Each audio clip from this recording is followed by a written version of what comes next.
Mundioca, o podcast que fala sobre as raízes do que acontece no mundo. Isso, Melina. Próxima hora vamos debater um dos assuntos da semana, hein? Tivemos essa semana a reunião anual do G20, que aconteceu entre os dias 15 e 16 de novembro. Então hoje é o assunto aqui do Mundioca, não é isso? Tudo bem contigo? É isso. Hoje é um episódio factual, como a gente chama no jornalismo, que tem a ver com aquilo que acabou de acontecer. Então tá fresquinho aí pra gente falar sobre os líderes das principais economias do mundo que se reuniram em Bali. Vamos saber por que Bali? Por que Bali na Indonésia? Quais os países que se aproximaram? Os Estados Unidos andaram conversando com a China? Qual que é a importância disso? Por que o Putin não foi? Aliás, esse encontro do Xi Jinping com Joe Biden estava sendo esperado e aconteceu, né? Vamos abordar tudo isso e muito mais com o nosso convidado único do episódio de hoje. Diga aí pra gente quem é. A gente tem o prazer de conversar mais uma vez com o professor Éden Pereira Lopes da Silva, professor de História da UERJ, mestrando no curso de pós-graduação em História Comparada pela UFRJ e membro do Grupo de Estudos 9 de Maio, pesquisador também do Núcleo Interdisciplinar de Estudos sobre Ásia, África e Relações Sul-Sul. Tudo bem, professor? Tudo bem, Melina. Muito obrigado, Melina, Tayana, pelo convite mais uma vez. Professor, eu queria começar te perguntando qual que foi o ponto alto do G20? Olha, eu acho que o G20 desse ano é difícil nós escolhermos um ponto alto, né? Em primeiro lugar, porque existe um destaque muito grande para vários países do que a gente conhece do antigo terceiro mundo, né, hoje sul global, né, que tiveram grande destaque, como, por exemplo, a Indonésia, que sediou o G20. Eu acho que é notável, né, a gente perceber como que a Indonésia teve um papel muito relevante ao longo desse ano, não só na organização, mas em todas as articulações políticas que ocorreram em torno dessa cúpula, mas sobretudo também outros países, né? Eu acho que a gente deve destacar, sobretudo, né, nesse sentido, a forte presença, né, de alguns países africanos, outros países asiáticos. Eu acho que, em alguma medida, a ausência deles, não no G20, mas a ausência nos principais fóruns internacionais de negociação, acaba trazendo, né, um efeito de uma necessidade de reordenamento internacional, né? Então eu acho que isso ficou muito claro com esse G20, com essa cúpula do G20. É claro que isso não é um tema novo, né, para ser colocado dentro do nível das relações internacionais, mas se coloca hoje como um tema imperativo. E aí eu acho que, inclusive, cabe nesse aspecto um papel muito importante para um outro ponto alto que eu queria destacar, que você coloca aqui, importante um ponto alto, mas eu acho que tem vários, né? Que é, sobretudo, a China, né? A China recebeu muito destaque nesse G20. Eu acho que, inclusive, algo que ela já vem, né, ganhando nos últimos anos, mas que esse ano ficou muito evidente, sobretudo pela expectativa em torno da participação do Xi Jinping, que é o presidente da China, e o papel dele, né, nas negociações diplomáticas, né, a nível internacional que estão ocorrendo nesse momento, não só em relação ao conflito na Ucrânia, mas várias outras questões, né? E a gente está falando de uma reorganização do modelo econômico mundial, do combate às mudanças climáticas, que também são temas muito importantes que apareceram também no G20. E o tão aguardado encontro, né, entre o Xi Jinping e o Joe Biden, né, professor? Sim, com certeza. Esse encontro aí já era esperado já há muito tempo, desde que o Biden assumiu a Casa Branca. Porém, né, devido à pandemia e, enfim, a uma série de questões que aconteceram entre o ano passado e esse ano, acabou ocorrendo apenas recentemente. E eles falaram sobre Taiwan, sobre aquela visita da Nancy Pelosi? Olha, diretamente não houve nenhuma referência à questão de Taiwan. Porém, houveram algumas sinalizações que eu acho que são importantes de se destacar nessa conversa entre o Biden e o Xi, no sentido de que o governo estadunidense e o governo chinês estão dispostos a negociar. No sentido não de negociar a questão de Taiwan, né, mas negociar uma desescalada na relação entre os dois países. Porque é importante a gente entender que a questão de Taiwan, ela é uma questão interna da China, né, não é, e isso quem está dizendo, né, são vários acordos que foram assinados pelos Estados Unidos e pela China desde a década de 70, houveram vários comunicados, o qual os Estados Unidos reconhecem o princípio da China única, e aí, nesse sentido, não há o que se discutir em relação a Taiwan, uma soberania de Taiwan. Inclusive, houve uma série de discursos, né, do Biden no início do ano, depois a coisa foi mudando um pouco, que diziam respeito a uma possibilidade de se defender a soberania, defender a segurança de Taiwan, caso viesse a ser ameaçado. Só que nos últimos meses esse discurso do próprio Biden mudou e agora, né, encontra-se um agravante a mais disso que está relacionada às tensões, né, que o Biden tem dentro dos Estados Unidos e que acaba fazendo com que ele, enfim, mude um pouco essa retórica, embora se saiba, né, que o Biden hoje, dentro do governo estadunidense, tem pouca, por assim dizer, autoridade para poder influir em algumas questões. E a questão de Taiwan e a visita que você se referiu de Nancy Pelosi, ela é apenas uma evidência disso, porque na época, né, que a Nancy Pelosi ia fazer a viagem a Taiwan, e ela tinha feito uma viagem por todo o Extremo Oriente, e isso é importante a gente recapitular, fez uma viagem por todo o Extremo Oriente, conclamando todos os países a se unirem no sentido de aderirem às iniciativas econômicas, políticas e militares dos Estados Unidos que visavam bloquear uma ascensão chinesa dentro daquela área, né, uma preponderância chinesa. E aí, essa visita em Taiwan da Pelosi, que ela é líder da Câmara, né, nos Estados Unidos, ela acabou ocorrendo até contra a vontade do próprio Joe Biden. Joe Biden ele aconselhou que ela não viajasse para Taiwan e ainda assim ela viajou. Então, isso para os chineses acabou soando como uma mensagem de que o governo estadunidense, enfim, não é, por assim dizer, confiável em alguns dos seus discursos, né? Porque o presidente fala uma coisa, a chefe da Câmara, que é do mesmo partido, faz outra,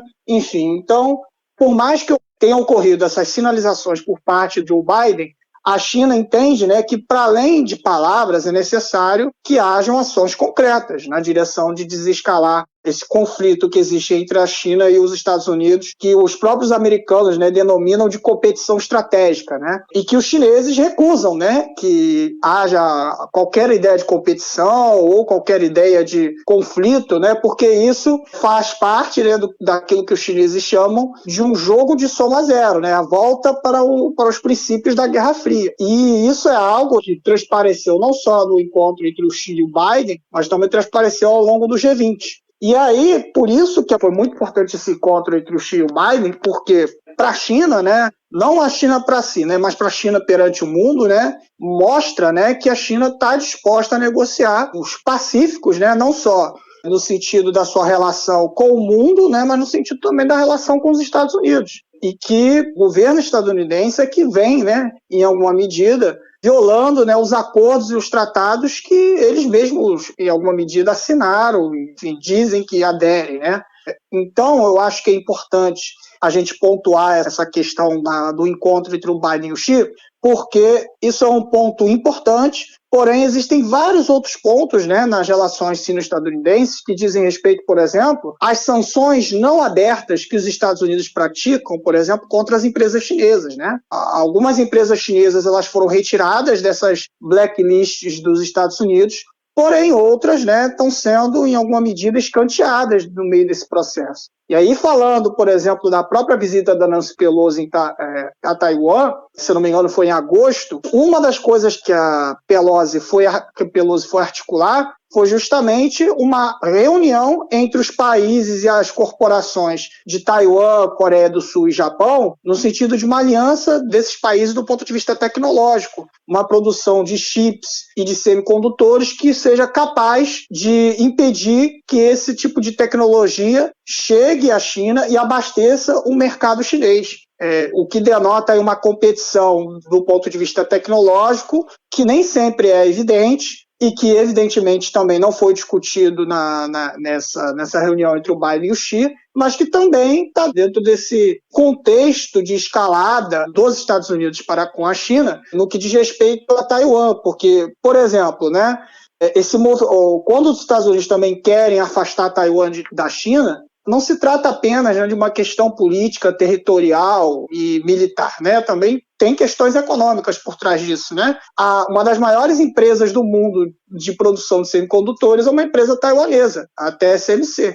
Eu acho que é importante a gente levantar esse ponto quando a gente analisa também as relações sino-estadunidenses, no sentido de que os Estados Unidos estão empreendendo hoje a nível mundial uma ofensiva econômica muito grande no sentido de controlar as cadeias de suprimento. Eu não estou falando só de cadeias de suprimento tecnológicas, a gente também está falando de cadeias de suprimento de recursos primários também, né? Enfim, eu colocaria, né, alguns desses pontos, né, como os mais importantes nesse encontro entre o Biden e o Xi. Sobretudo porque essa ofensiva que os Estados Unidos movem, no sentido de controlar esses recursos, né, acaba criando-se sobre esse discurso de competição uma tensão muito grande sobre vários países, né, com vários países. E aí, quando a gente fala, por exemplo, até mesmo no próprio Extremo Oriente, né, isso acaba gerando pressão muito grande sobre governos como o Japão, Coreia do Sul, que apesar de serem governos alinhados e próximos aos Estados Unidos, isso cria problemas internos para eles muito grandes, né?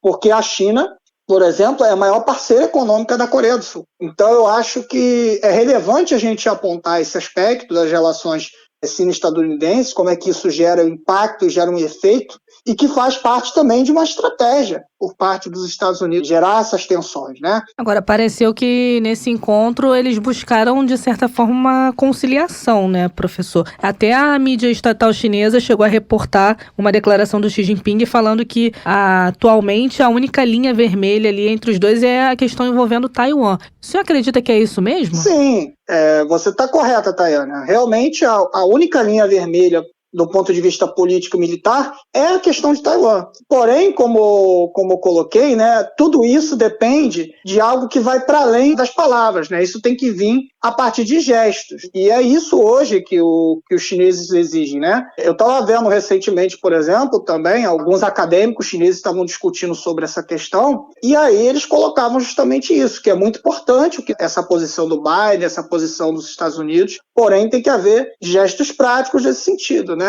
Viagens como a da Nancy Pelosi, provocando abertamente a China, não podem acontecer, não pode ocorrer, por exemplo, também, em alguma medida, a formação de blocos militares dentro da área do Extremo Oriente, como está acontecendo hoje, e aí eu não estou falando nem da questão econômica, né? Que hoje a gente tem, por exemplo, o AUKUS, que é uma união militar, um acordo militar basicamente entre os países anglo-saxônicos, né? Austrália, Estados Unidos e Grã-Bretanha, e existe também, né, o Quad, é um outro instrumento que diz respeito a compartilhamento de inteligência, né, de informações. Então, os chineses esperam, né, e eles têm a expectativa de que, para além desses discursos, haja ações práticas na direção de desescalar as relações entre os Estados Unidos e a China. E o que significa o presidente Putin não ter ido ao G20? Bom, a ausência do Putin no G20, que não é a primeira vez, né, que isso acontece, eu acho que é importante a gente pontuar que o G20 nos últimos anos, ele tem um papel muito importante, porém ele vem tentando ser esvaziado por parte, né, dos principais países, né, do nosso sistema econômico mundial atual, né, os Estados Unidos, a União Europeia, eles buscam esvaziar o G20 ao máximo, né, no sentido de tornar essa conferência apenas mais um de várias outras conferências a nível mundial. É claro e óbvio que vários países do sul global buscam, né, do terceiro mundo, buscam tornar essa conferência em algo que possa discutir questões relevantes, como, por exemplo, a fome, os efeitos das mudanças climáticas, enfim, além de guerras.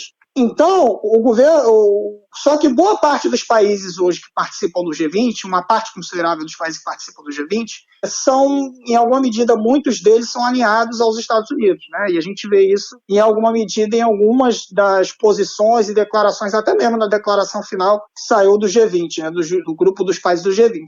Só que isso faz com que os russos, né, acabem enxergando que a presença deles no G20 hoje, o Putin acaba enxergando que acaba sendo uma presença importante, porém não é relevante para resolver boa parte dos problemas que estão relacionados ao conflito que hoje existe de uma maneira aberta com os Estados Unidos, né? Existia muita especulação se o governo russo iria, se não iria ao G20, né? Porém, o Putin acabou não optando por ir, justamente por duas questões, né? Primeiro, por essa que eu já coloquei, né, que o G20 ele é um fórum importante, porém, para os russos, esse fórum ele tem sido encarado, né, como algo que está perdendo em alguma medida, né, a sua capacidade de influir na política internacional, embora influa nas discussões, na prática acaba não conseguindo ser um mecanismo suficiente para isso, e justamente também pela questão do conflito na Ucrânia, né? O Putin está na linha de frente não só da resolução de questões políticas, né, e por vezes também algumas questões militares, não sempre, né, mas o Putin, né, ele raramente também saiu da Rússia nos últimos meses, né? Então eu acho que é importante e relevante a gente levantar essa ponderação sobre a não ida do Putin ao G20, porque o Putin, enfim, está ocupado com uma série de coisas e isso acaba sendo importante, né, para ele, até porque com o foco do G20 por parte da mídia ocidental, no sentido de buscar colocar a Rússia contra a parede, né, isso acaba gerando, né, a possibilidade de uma ida ser completamente midiática, né? Então, por isso, acabou também optando o presidente russo não ir. Agora, a ida do Lavrov, ela foi importante, porque o Lavrov, com menos foco midiático, embora seja grande, né, eu acho que é importante se destacar, porque ele é diplomata russo, né, de um país em guerra, né, então o Lavrov acabou tendo melhores condições de articular, porque vejam vocês, o Sergei Lavrov, ele acabou não tendo muito espaço dentro do G20 para algumas questões bem midiáticas, né, não tirou muitas fotos, ele não deu grandes conferências, enfim, não apareceu muito dentro do G20, seja porque alguns países, né, no Ocidente quiseram colocar os russos de lado dentro do G20, seja porque também o próprio Lavrov, né, se predispôs aí na conferência para poder fazer muito mais articulações diplomáticas do que propriamente, né, tá ali para poder, né, enfim, tá atendendo a conferência em alguma medida nos temas, né, que estavam ali tratados, até porque, como eu falei para vocês, né, existe toda uma problemática hoje da Rússia em relação a guerra. Então, todos os espaços internacionais que o Lavrov, enfim, frequenta, ele busca fazer essas articulações diplomáticas. E lá ele conseguiu trocar umas breves palavras com Macron, presidente francês, com o Scholz, o chanceler alemão, no sentido, né, de buscar canais de negociação com os Estados Unidos em relação à guerra na Ucrânia, né? Então, a ausência do Putin, ela acaba sendo sentida, porém, a Rússia, ela esteve presente no G20, porém, sobre um outro perfil, né? Num perfil de articulação diplomática. Então, eu acho que é importante fazer essa ponderação para poder se entender, né, que a Rússia, né, ela vê de uma maneira diferente o Fórum do G20, embora ela veja como importante, né, mas ela vê de uma maneira um pouco diferente, né, do que vê em outros países ocidentais. Porque, por exemplo, muitos países no Ocidente, como eu falei para vocês, veem o G20 e outras conferências como um momento, né, de performance, né, um momento de se aparecer, de colocar-se perante a comunidade internacional, enfim. Só que os russos não entendem dessa maneira, né, eles entendem como um momento em que devem ser feitas articulações políticas para poder resolver os verdadeiros problemas mundiais, né? E, em alguma medida, esse drama ficou também exposto, né, por alguns dos países que participaram, inclusive a própria Indonésia, né, expôs esse drama no sentido de que deveria-se, né, haver articulações diplomáticas para poder se encerrar com as tensões e com os conflitos geopolíticos que existem no presente momento, né? E aí ele não falou diretamente na guerra na Ucrânia, né, mas ficou-se subentendido, né, de que isso envolvia a guerra na Ucrânia. Outra ausência percebida também foi a do presidente Jair Bolsonaro, né? Como que o senhor avalia essa ausência dele? Olha, a ausência do Bolsonaro, ela se dá por vários motivos, né? Primeiro, porque o Bolsonaro ele é isolado internacionalmente hoje, né? Ele é um presidente que não possui articulação ou proximidade com nenhum líder ou chefe de Estado em um país do mundo, né? Mesmo aqueles que são mais ou menos próximos, né, como é o caso do primeiro-ministro húngaro, Viktor Orbán, enfim, esses indivíduos eles acabam, né, não tendo uma aproximação tão grande quanto o Bolsonaro e também não são personalidades que possuem também, com todo o respeito, né, uma relevância internacional, né? A Hungria não é um Estado, né, que, por assim dizer, possui o mesmo peso que tem, por exemplo, uma Argentina, que tem um Egito, enfim, a própria Indonésia. Então, a ausência do Bolsonaro, ela acaba sendo consequência desse isolamento que o governo brasileiro liderado pelo Bolsonaro se impôs. E aí, né, essa opção política pelo isolamento do Bolsonaro, ela se dá justamente por outras questões. Primeiro, porque também a comunidade internacional também não visualizava bem também o próprio presidente Bolsonaro, né? O Bolsonaro sempre manteve uma relação muito ruim, cordial, com vários chefes de Estado. A começar pelo Biden, né? Que ele não reconheceu a vitória do Biden de imediato, quando o Biden ganhou a eleição em 2020. Depois teve também aquele episódio terrível, né? Do Bolsonaro, enfim, fazendo uma série de ofensas ao Macron, né, enfim, e tem também outros episódios também que a gente poderia enumerar aqui, inclusive a relação ruim com a China, mas que acabam em alguma medida denotando, né, que o Bolsonaro, ele faz pouca diferença dentro das relações internacionais. Embora o peso do Brasil seja importante, né, mas a figura, o indivíduo Bolsonaro, acaba fazendo pouquíssima diferença. A ponto, né, de que o chanceler brasileiro Carlos França, ele foi para a cúpula do G20, mas ele não teve muito o que fazer ou o que articular, até porque o Brasil também está num período de transição, de ser importante, de ser destacado. O Lula venceu, a gente está num momento, o Brasil vai passar para um novo momento histórico a nível interno e também vai passar a nível internacional. Vamos ter que repaginar, inclusive, a nossa diplomacia no sentido de atender às exigências não só do Brasil, né, mas às exigências históricas, enfim, do período em que nós estamos, né? Porque o Brasil hoje, ele é um dos países mais importantes no que diz respeito a dois dos temas mais importantes que foram discutidos no G20, diria eu, né? Para além da questão da paz mundial e da crise econômica, recessão, eu diria que tem outros dois temas que são muito importantes e que o Brasil tem peso, né? As mudanças climáticas e a crise alimentar mundial, né? Que o mundo vive nesse momento, um desabastecimento de alimentos, principalmente no continente africano e algumas partes do continente asiático. Esse desabastecimento, como consequência da guerra, né, e como consequência também do processo inflacionário mundial, ele acaba, né, trazendo uma responsabilidade sobre os países que possuem, seja na questão climática, a maior biodiversidade, né, a maior parte das biodiversidades do planeta, como é o caso do Brasil, seja também aqueles países com maior capacidade de alimentar a população mundial, como é o caso também do Brasil. O Brasil é um grande produtor, não só de grãos, mas também de vários outros tipos de alimentos, que são importantes e que abastecem os países africanos, que abastecem também alguns países latino-americanos, e principalmente abastecem, claro, a Europa e os Estados Unidos, e a China também, obviamente. Mas é importante destacar que a liderança do Brasil nesse processo, ela se dá justamente também em um passado próximo, onde o Brasil também conseguiu, em alguma medida, combater com sucesso a miséria, né? Há 10 anos atrás, né? É importante a gente relembrar esse passado recente, né? Porque não faz muito tempo, em 2014, o Brasil saiu do mapa mundial da fome, né? E isso foi fruto, né, de uma série de políticas governamentais internas, né, que acabaram sendo espelho a nível mundial para que outros países, né, seguissem, né, parte dessas políticas, né? E eu acho que isso é muito importante no momento onde a gente fala, né, sobre o crescimento da desigualdade social a nível mundial, da pobreza e da fome, porque o cenário que nós vemos hoje, pós-pandemia, não só no Brasil, mas a nível mundial, é um cenário terrível, né? Várias crianças, né, deixaram de ir à escola durante a pandemia. Houve, né, casos, né, de saída da escola, principalmente por parte das mulheres, né, em vários países pobres.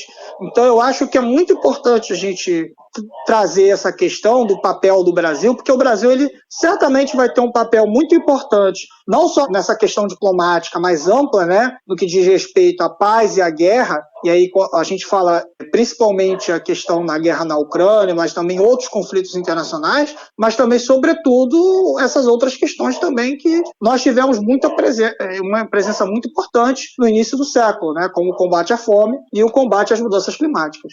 Professor, o fato da China ter se aproximado dos Estados Unidos significa que ela dá um passo se afastando da Rússia ou não tem nada a ver? Olha, eu acho, na minha opinião, isso não tem muito a ver, não. Porque o que ocorre é que a China, ela está hoje se posicionando perante o mundo como a responsável pelo multilateralismo. Essa que é a realidade. A China, desde a fundação da Nova China, né, proclamação da República Popular da China em 1949, é importante notar que a China nunca fez parte de blocos militares ou políticos, né? Na Guerra Fria, pode-se dizer até que durante algum tempo a China esteve muito próxima da União Soviética. Porém, a China ela sempre teve não só uma série de rusgas com a União Soviética, como também a China ela não era, por assim dizer, membra por inteiro, assim dizer, do bloco liderado pela União Soviética durante a Guerra Fria. Então a China ela se coloca, né, enquanto um país que não faz parte de blocos políticos ou de alianças militares.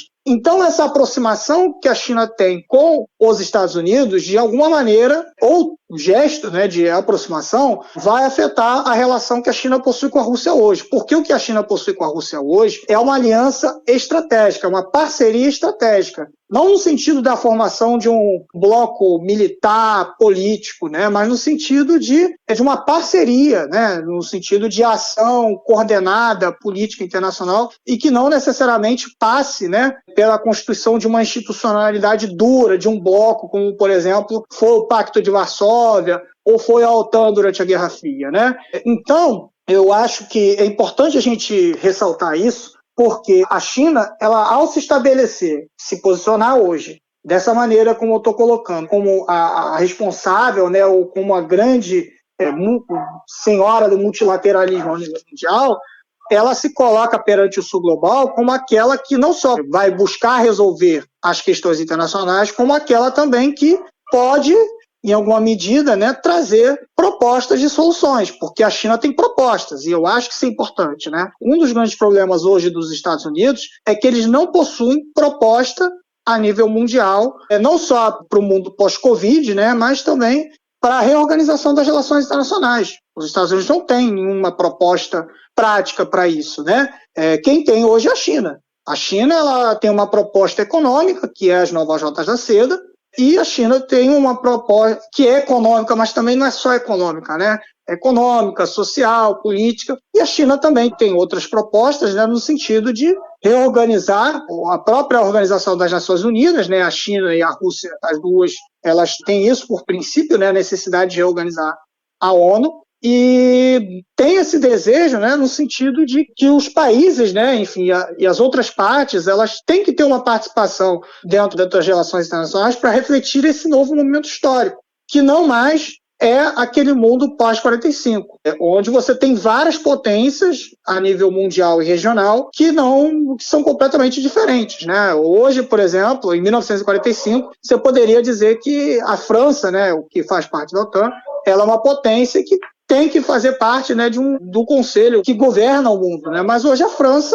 governa no sentido, né, de, enfim, fazer as principais articulações políticas. Hoje a França ela tem um peso, né, político, porém é um peso político menor do que, por exemplo, tem a Turquia, ou que tem a Índia, né, que, enfim, é um ator de maior preponderância. Então, essa aproximação da China com os Estados Unidos, ela vai no sentido de mostrar para o mundo que esse novo momento histórico, ele é necessário, né, haver articulações políticas, né, e de não haver enfrentamento, voltando à lógica da Guerra Fria, né, porque a China não interessa, e aí eu acho que é importante destacar, para a China não interessa não só a guerra que a gente vê hoje em curso na Ucrânia, mas também para a China não interessa um enfrentamento com os Estados Unidos, porque esse fracionamento que vai ocorrer a nível internacional, não só criaria uma militarização das relações internacionais que teria que levar a uma resposta equivalente por parte dos chineses, mas também traz prejuízos à própria dinâmica do desenvolvimento econômico e social desses países, né? A China teria que abrir mão, como já abriu mão de alguns planos internos, para poder resolver uma série de problemas sociais que os chineses possuem, né? E isso, né, enfim, para o governo estadunidense, pode não fazer muita diferença, né, para os Estados Unidos, porque eles estão hoje em uma crise social, econômica, política, eu diria até no sentido de existencial civilizatório, e que eles precisam, né, em alguma medida, reafirmar esse poder. Então a China fazer essa aproximação ou gesticular essa aproximação com os Estados Unidos ela visa distensionar um pouco essas relações e tentar estabelecer um canal de negociação. E isso é algo que é importante de se colocar, que nos Estados Unidos existem pessoas e existem interlocutores que desejam que haja uma, não vou dizer uma pacificação, né, mas uma desescalada nas relações entre os Estados Unidos e a China. O grande problema é que existe um complexo industrial, militar, que a gente pode dizer até de grandes empresas tecnológicas também, que tem um interesse, né, na continuidade desse confronto, né? Porque ele não só ele dá dinheiro, dá muito dinheiro, né, para essas empresas de armas, né, mas também dá dinheiro também para as grandes empresas tecnológicas hoje sediadas no Silicon Valley, que podem, enfim, estabelecer os seus nichos dentro do mercado mundial, principalmente na Europa, né? Então, a preocupação da China, no sentido de uma aproximação com os Estados Unidos, ela é uma preocupação de paz, mas também é uma preocupação também de interesses econômicos. Porque não vai ter como se estabelecer novas rotas da seda se os Estados Unidos, né, ficarem inviabilizando esse projeto por meio de uma série de mecanismos militares, políticos ou até mesmo econômicos, né? Que a gente está num momento de caos econômico mundial, justamente por causa que isso se apresenta como uma resposta dos Estados Unidos a também, em alguma medida, a ascensão econômica chinesa, né? Por exemplo, os chineses, nos últimos meses, eles fizeram duras críticas à própria política macroeconômica que os Estados Unidos conduziram durante a pandemia, né? Que envolveu não só a impressão de bilhões de dólares que geraram, em alguma medida, fortalecer essa tendência de inflação mundial, como também agora, com essa alta de juros que o Banco Central dos Estados Unidos vem adotando, né? O Fed vem adotando, isso traz uma série de problemas para os países do terceiro mundo sul global. Então, a China, ao estabelecer esse canal de comunicação, ela busca justamente atenuar ou distensionar essas relações, né? Agora, professor, nós falamos aqui de duas ausências. Vamos falar agora de uma presença. Como o senhor avalia o discurso do Zelensky? Olha, o discurso do Zelensky, em primeiro lugar, é importante dizer que o Zelensky ele está num momento muito ruim para ele, né? Porque a Ucrânia não consegue, em alguma medida, expulsar militarmente os russos de dentro do seu país, né? Perdeu praticamente os 4 territórios, né? A gente chegou até a fazer um programa alguns meses atrás sobre isso, né? De Kherson, Zaporíжья e, enfim, definitivamente, porque antes já estava, né, praticamente, mas agora definitivamente Donetsk e Lugansk. Então o Zelensky já está, em alguma medida, muito enfraquecido do ponto de vista militar. Politicamente ele ainda tem uma fortaleza e economicamente mais ou menos, mas militarmente politicamente ele ainda tem uma fortaleza porque ele é apoiado pelos países da Europa e pelos Estados Unidos, e isso dá a ele, em alguma medida, ainda algum status, né, algum salvo-conduto de proeminência, né, de projeção, para poder manter essa posição, né, contrária aos russos dentro da guerra. Só que, politicamente, o Zelensky não tem conseguido apresentar propostas, até porque ele é uma pessoa limitada, não só do ponto de vista político, mas sobretudo também intelectualmente. Ele não é uma pessoa capaz, ele é uma pessoa que não vem, né, do meio político tradicional, tem pouca experiência política, e isso é algo também que deve ser avaliado. E isso faz com que ele não consiga apresentar propostas, né, ou consiga, né, estabelecer um canal diplomático para poder conversar com os russos. Até porque quem é o grande apoiador, quem dá suporte para o governo, o Zelensky, é os Estados Unidos e a Europa.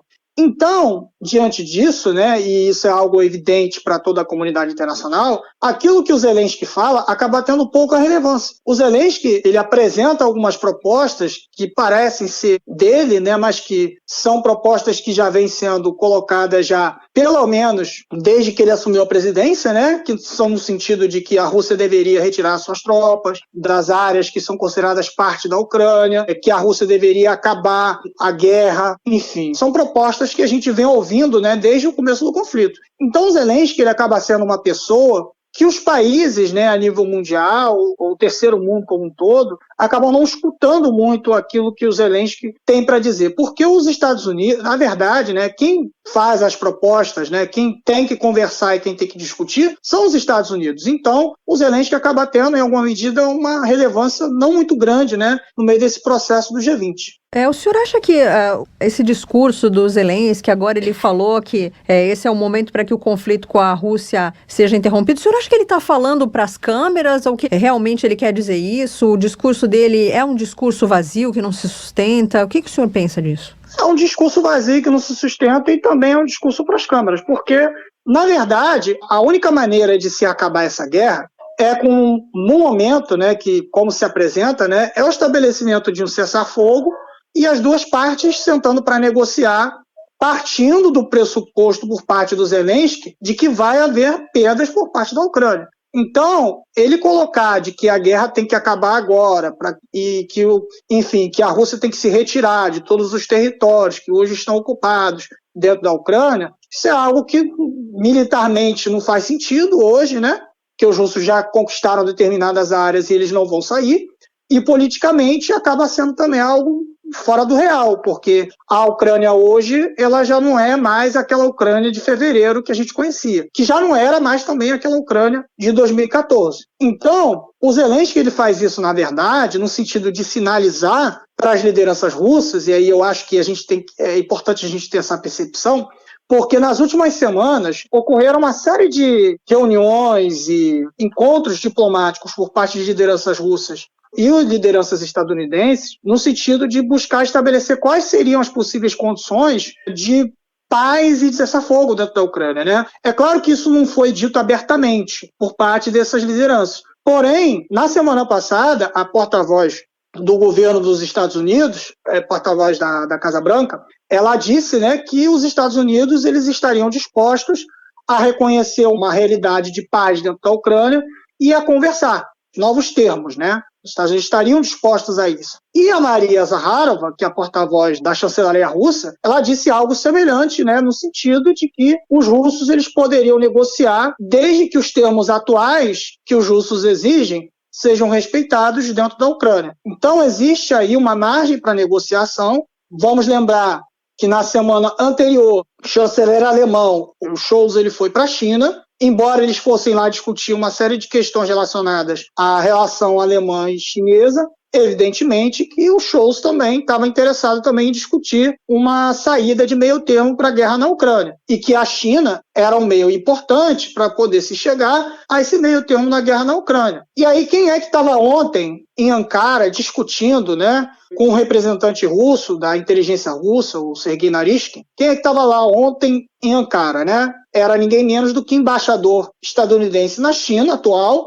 o Nicholas Burns. Ele estava em Ankara ontem para poder discutir com o Narishkin uma série de questões bilaterais das relações entre a Rússia e os Estados Unidos. E aí o encontro, é muito importante esse encontro que aconteceu ontem, principalmente no sentido porque desde fevereiro, desde que começou a guerra, os Estados Unidos e a Rússia não mantiveram nenhuma espécie de encontro ou relação direta entre figuras de alto escalão. Aí a gente vê como é que essa questão do G20, da participação do Lavrov, ela foi importante, porque apesar do Putin não ter ido diretamente e o Lavrov ter cumprido algumas missões no sentido de articulação política, como eu falei, o Narishkin e o Burns estavam discutindo a relação bilateral dos Estados Unidos e a Rússia e muito provavelmente eles tocaram na questão da Ucrânia. Então, eu acho, né, e aí por isso que eu coloco que a participação do Zelensky ela acaba não tendo muita relevância, porque politicamente as verdadeiras negociações que ocorrem nesse momento, elas estão se dando por canais que nós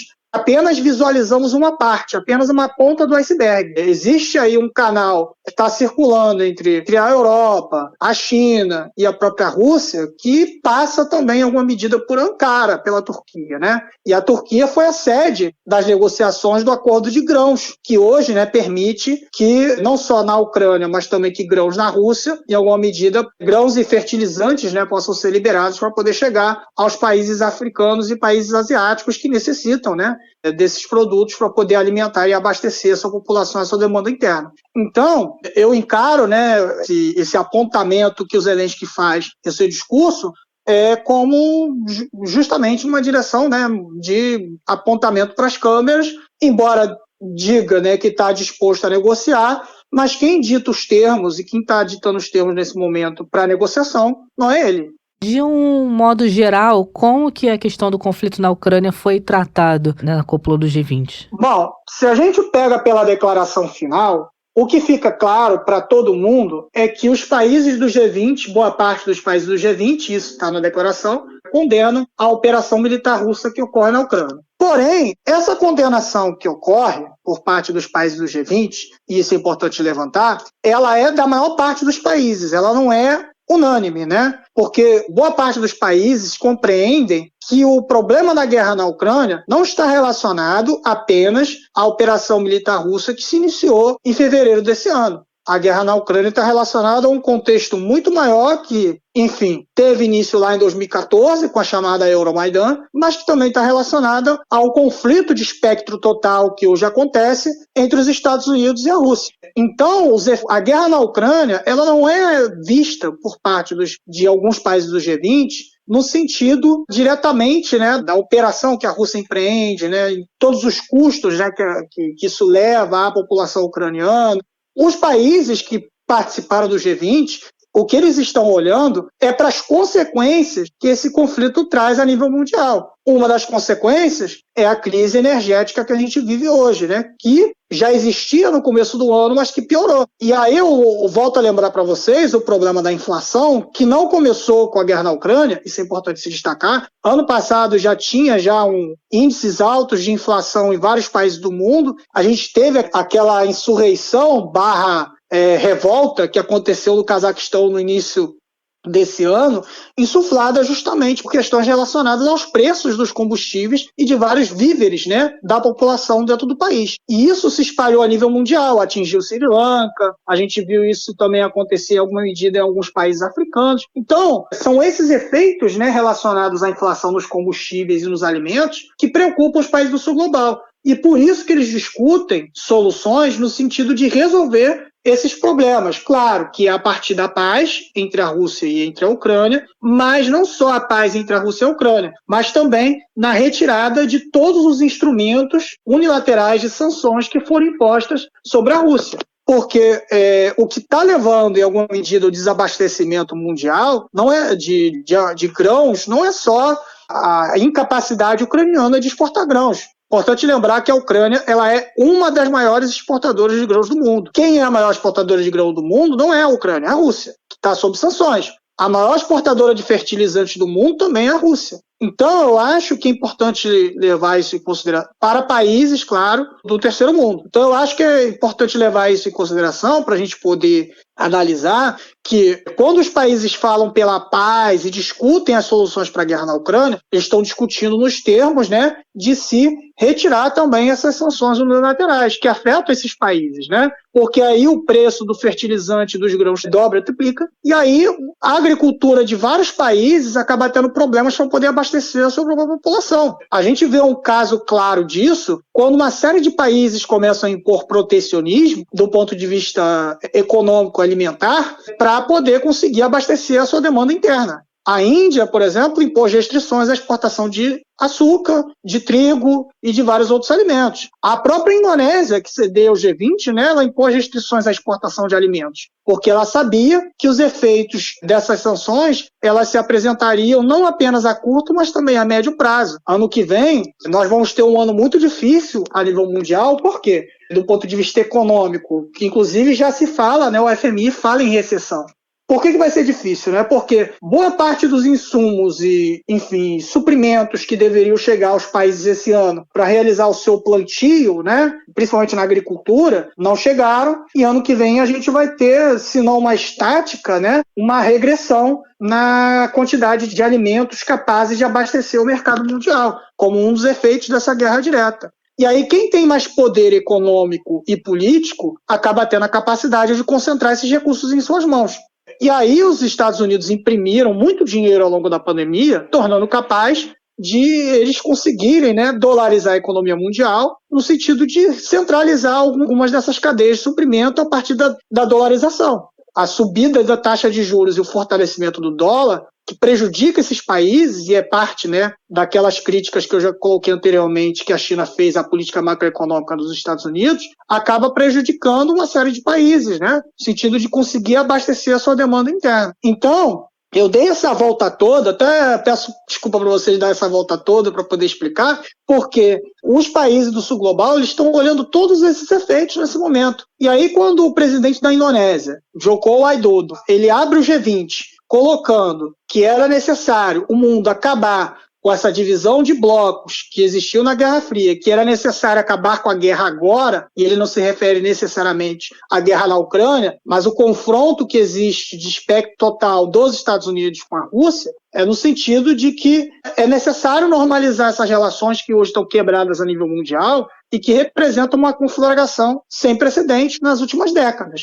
Então, eu acho que devemos olhar, né, quando a gente olha, né, a guerra na Ucrânia, quando esses países estão olhando na guerra na Ucrânia, eles não estão olhando apenas a guerra na Ucrânia especificamente, né, eles estão olhando o grande cenário, né, o big picture, eles estão olhando o grande cenário em que há, né, um embate, né, dos Estados Unidos para com a Rússia e os efeitos que isso traz a nível internacional. Professor, e o uso de armas nucleares foi comentado também no G20? Isso foi comentado de uma maneira bem breve, porque evidentemente que o discurso que o Putin fez há alguns meses atrás, levantando a possibilidade do uso de armas nucleares, ele acabou ressoando na comunidade internacional, sobretudo porque isso trazia alguns antecedentes à Guerra Fria. Porém, é importante a gente levantar uma seguinte consideração sobre isso, que é o seguinte: quando se fala no uso de armas nucleares, e hoje a gente está falando de armas nucleares por parte da Rússia e dos Estados Unidos,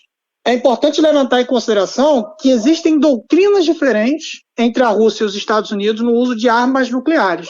E quando a gente fala da possibilidade de conflagração nuclear, os Estados Unidos têm uma doutrina do primeiro ataque, né, do ataque preventivo. E isso é perigoso, porque, por exemplo, se a partir de um determinado momento, na Europa, a União Europeia sentisse ameaçada do ponto de vista militar, nuclear, e encarar que isso tem que ser respondido, nos Estados Unidos existe a possibilidade de se empregar um ataque. E os russos também podem efetivamente se defender. Só que hoje não se tem apenas, né, a Rússia e os Estados Unidos como detentores de armas nucleares, como era, né, até os anos 70. Né? Você tinha a União Soviética, os Estados Unidos e mais alguns outros países, como a Grã-Bretanha, a China e França, que detinham armas nucleares. Hoje existem outros países, né? A gente tem o Paquistão, a gente tem a Índia, a Coreia do Norte, que possui armas nucleares. E aí, nesse sentido, quando se discute a questão das armas nucleares, e isso é uma discussão que está um pouco mais restrita, né, ao grupo dos países que têm armas nucleares, mas que também acaba se relacionando de uma forma mais ampla com outros países, como, por exemplo, até mesmo o Brasil, que assinou um tratado, né, de renúncia de armas nucleares, isso acaba, né, levantando uma discussão que hoje é muito importante, de se rediscutir os termos, né, dos acordos que foram assinados lá no final da Guerra Fria. O START, o acordo sobre armas de alcance intermediário, mísseis estratégicos, enfim. Então eu acho que essa questão ela acabou sendo discutida no G20, mas muito tangencialmente, não foi discutida como centro da grande questão. Até porque a ameaça nuclear ela acaba sendo uma questão presente, porém, como eu estava colocando anteriormente, tem questões econômicas e políticas que acabam se apresentando de uma maneira muito mais imperativas, né? Como, por exemplo, a questão da fome, a questão do desabastecimento de alimentos, a questão da recessão econômica mundial. Então, essa questão nuclear, quando ela aparece, ela acaba aparecendo muito mais como uma questão de avisos, né, por parte das potências, de linhas vermelhas, do que necessariamente, né, uma possibilidade de confrontação direta. Porque é importante a gente destacar que boa parte dos países do mundo sabem que existe uma possibilidade de guerra nuclear. Porém, nem os Estados Unidos e nem a Rússia vão querer bancar diretamente uma guerra nuclear, a menos, né, que, enfim, seja a última opção, a última escolha, né? Enfim, isso pode ser uma opção para um país que está em crise e está num momento final de destruição, que está perdendo, enfim, um conflito. E esse não é o caso da Rússia hoje dentro da Ucrânia, né? A Rússia está militarmente numa posição vantajosa, embora não completamente vitoriosa, e os Estados Unidos ainda estão numa posição que, embora não seja uma posição militar de 30, 40 anos atrás, mas também é uma posição vantajosa.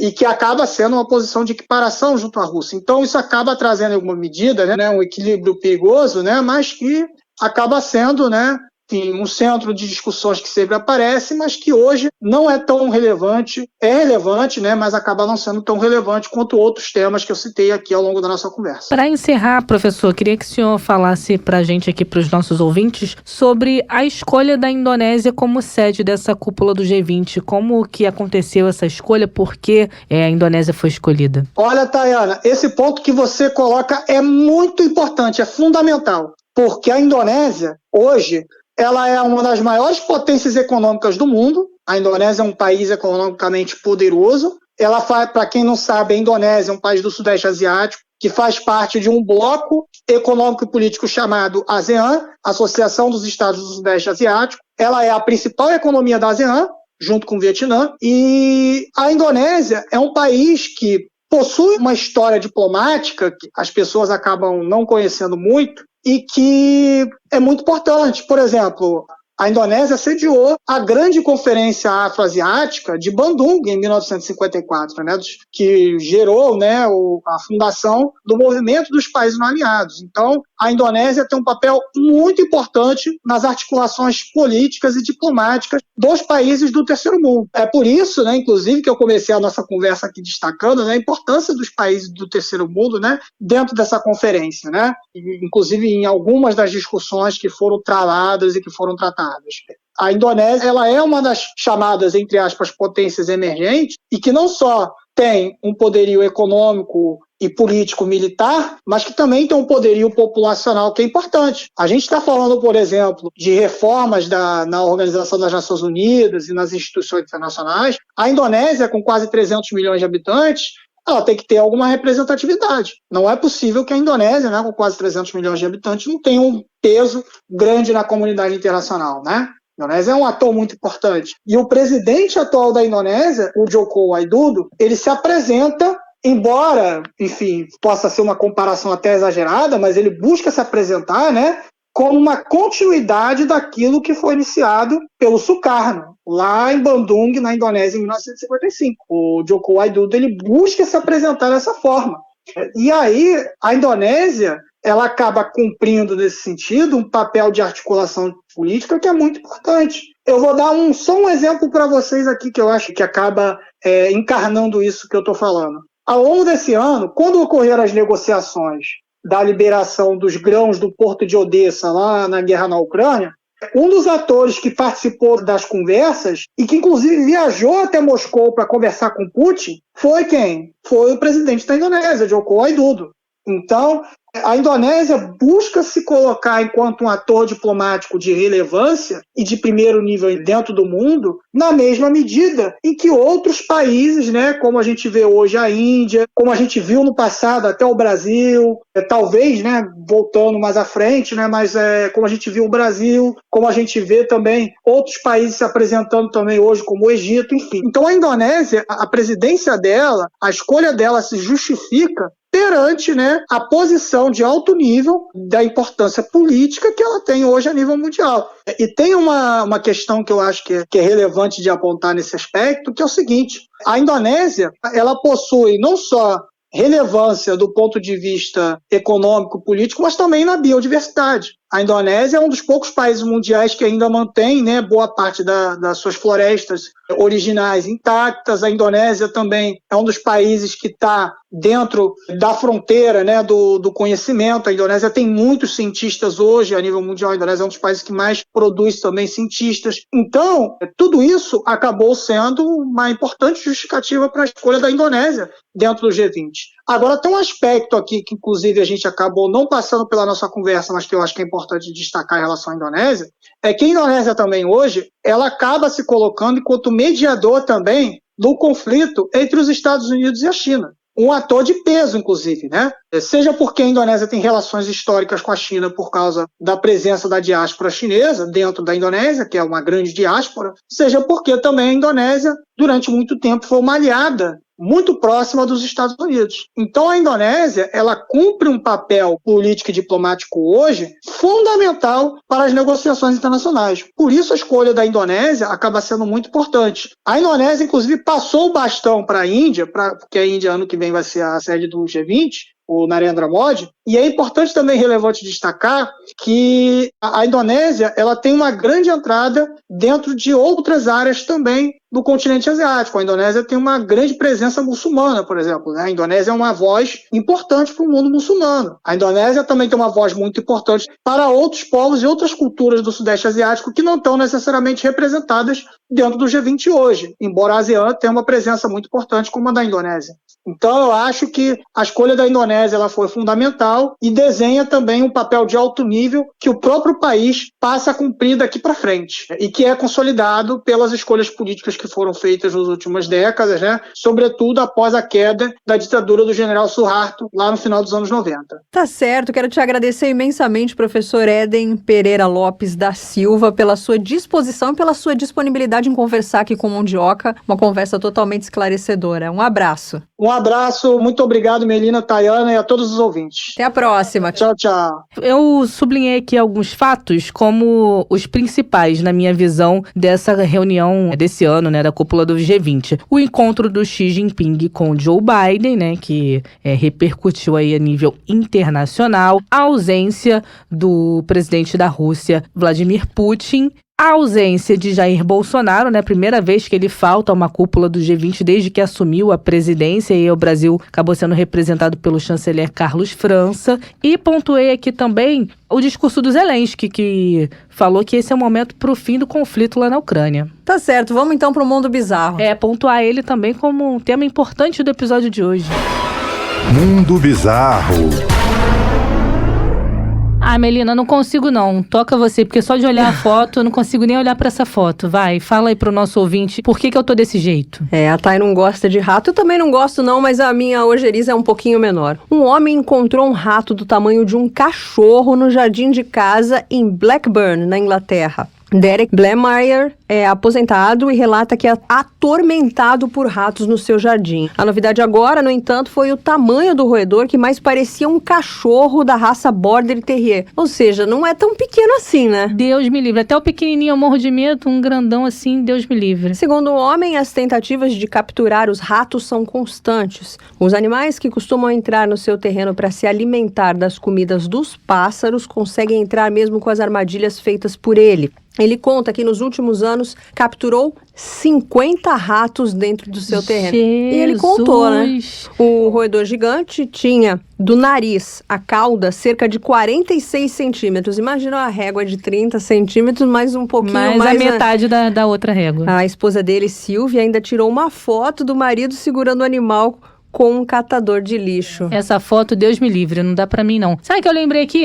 Lá quando estávamos começando aqui nesse podcast. Foi gostoso, né? Aquele episódio 3, Ratos em Nova York. Imagina só. Tem vontade de conhecer Nova York? Tenho, mas você e vai os ratos de Nova York? Mas você vai se deparar com vários ratinhos pelo metrô, pelos parques. Você sabe que, eu não sei se você estava junto, mas uma colega nossa viu um rato esses dias no metrô. No metrô. Aqui no metrô da Carioca. Eu não vi. Mas dia desses eu tava no metrô aqui também no Rio de Janeiro, eu vi uma movimentação de uma senhora do meu lado que estava filmando um rato passando pelo trilho do metrô. Eu já fiquei de costas, né? Não quero ver não, porque se eu ver, eu já crio pânico. É que ela não tava com tanto medo assim, né? Se conseguiu se dispor a pegar o celular pra fazer filmar o rato. Quem tem medo mesmo que nem você, não pode nem ver. Não posso nem ver. Se ver, eu não quero nem mais passar por ali, que já fica na minha cabeça. Mas qual que é o seu medo, assim, do rato em si? É a não sujeira? Sei, só de imaginar. Eu tenho medo de tudo quanto é bicho, né? E o rato, não sei. Até de cachorro? Depende do cachorro. Se for um cachorro muito grande, assim, muito violento, eu tenho medo. É polêmica. Eu tava pensando que esses cachorrinhos menores, o Pinscher, o Chihuahua, eles são ratos promovidos a cachorro, né? É quase não fala assim, não. Eles são tão fofinhos. Não. O rato é uma coisa muito nojenta. Eu tenho medo de rato, tenho medo de barata. Barata tenho pavor, assim, Deus me livre. Tenho medo de grilo. Olha só, eu sou bem medrosa. Não me chama assim pra fazer coisas selvagens. Vamos acampar na floresta. Não gosto. O máximo, acho que o meu máximo de aventura é fazer uma trilha, mas depende. Teve uma vez que eu fui fazer uma trilha aqui no Rio, inclusive, na zona oeste aqui do Rio, aquele lugar, na Pedra do Telégrafo, que é famoso pra tirar foto. Ali é maravilhoso. Então, em uma das pedras, me deparei com uma lagarta gigante. Já quis ir embora pra casa. Na mesma hora. Eu quis ir embora na mesma hora. Falei, não passo mais ali, pra mim não dá. Eu sou muito medrosa. Perder aquela vista da Pedra do Telégrafo por causa de lagarta? Mas chegou, tirou foto, não, pelo menos? Não, cheguei a tirar foto. Eu tava indo pra uma outra pedra atrás, pra pra tirar uma outra foto, mas aquela foto tradicional eu tirei. Aí, uma dica pro ouvinte aqui do Rio de Janeiro ir pra Pedra do Telégrafo. Vale a pena. Vale a pena a vista e vale a pena a foto também. Fica bem divertida a foto. Você tirou aquela foto engraçada que todo mundo tira como se estivesse Caindo, segurando na pedra, eu tirei. É isso, então. E assim a gente encerra o Mundo Bizarro de hoje. Hoje o assunto se estendeu, a gente acabou falando demais aqui com o nosso convidado, mas dá tempo ainda do quê, Melina? Dá tempo de fazer aquele lembrete diário aos nossos ouvintes. Vai lá no Twitter, @Mundioca com K, segue a gente pra quê? Pra ficar sempre por dentro do que acontece nos bastidores e o que acontece também aqui no nosso podcast, o que vai ao ar, por dentro do nosso conteúdo também. Se quiser mandar um coração, uma sugestão de pauta pra gente apresentar, aqui a gente aceita também, né, Thay? Isso, interaja conosco e nos acompanhe também não só pelas principais plataformas, mas também pelo site da sputniknewsbrasil.com.br. Por lá também é possível acompanhar o Mundioca. É só você abrir a página inicial. Primeira aba é o primeiro quadradinho, né? Da esquerda pra direita, lá no canto superior. Você vai ver logo Mundioca, nossa logo do lado. É só clicar por lá. Você também pode conferir esse e outros episódios do Mundioca e compartilhar aí com quem você quiser. É isso, então a gente fica por aqui. Vamos nos despedindo. Um beijinho. Tchau, tchau. Isso, episódio de hoje chegando ao fim. Deixando aqui meu abraço pra Melina. Até o próximo episódio. Um abraço também aos nossos ouvintes. Tchau, tchau. Mundioca, o podcast que fala sobre as raízes do que acontece no mundo.